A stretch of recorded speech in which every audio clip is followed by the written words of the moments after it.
En Nouvelle-Calédonie, on a beaucoup de phénomènes d'infractions, de violences qui sont liés à l'alcool. 80% des infractions commises sont liées à l'alcool. Donc ça va des violences intrafamiliales à l'insécurité routière, à la violence en général. Et donc on se rend compte qu'on a un problème de société, c'est-à-dire qu'on n'a pas ces chiffres-là ailleurs sur le territoire national. On a en Nouvelle-Calédonie, on boit trop jeune et on est violent.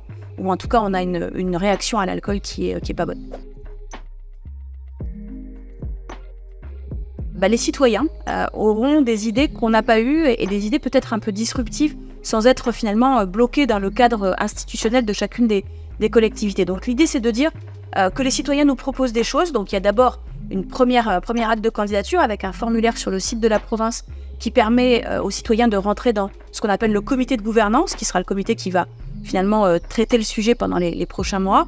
Ensuite, on aura un deuxième acte qui sera la consultation de la population au sens large, toujours sur le site de la province, où toute la population pourra faire ses propositions. Et puis ensuite, à la fin, on aura des propositions qui seront sorties par le comité de gouvernance sur la base des propositions qui seront faites par les citoyens et qui devront là aussi être analysées avec des yeux d'experts et qui pourront ensuite être mis en œuvre par toutes les collectivités, les maires, les provinces, le gouvernement, l'État, en fonction de la compétence de chacun.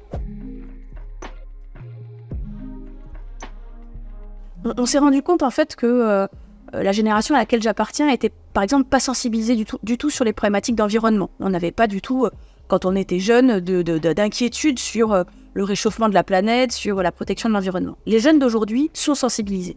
Pourquoi? Les mentalités ont changé, parce que l'école a permis le changement des mentalités, les médias ont permis le changement des mentalités, les familles. Et ce que je souhaite, c'est qu'on arrive à faire ça sur l'alcool. C'est-à-dire que finalement, la génération qui arrive, finalement nous disent à ses parents « Non mais arrête de boire ». Alors que là, c'est plutôt l'inverse, c'est plutôt les parents qui disent à leurs enfants « Mais si tu bois pas, t'es pas un homme ».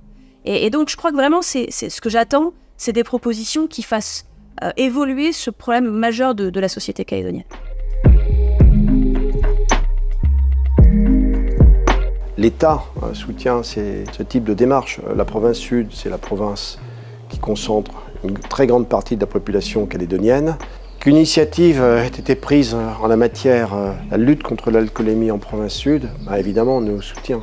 J'espère qu'elle sera suivie d'autres initiatives. Enfin, en tous les cas, moi en tant que haut-commissaire, j'encourage toutes celles et ceux qui, pleins de bonne volonté, voudront prendre conscience qu'il faut prendre des mesures énergiques pour changer l'allure de cette courbe qui est celle de la consommation d'alcool, malheureusement aussi celle des accidents, malheureusement aussi celle des violences intrafamiliales.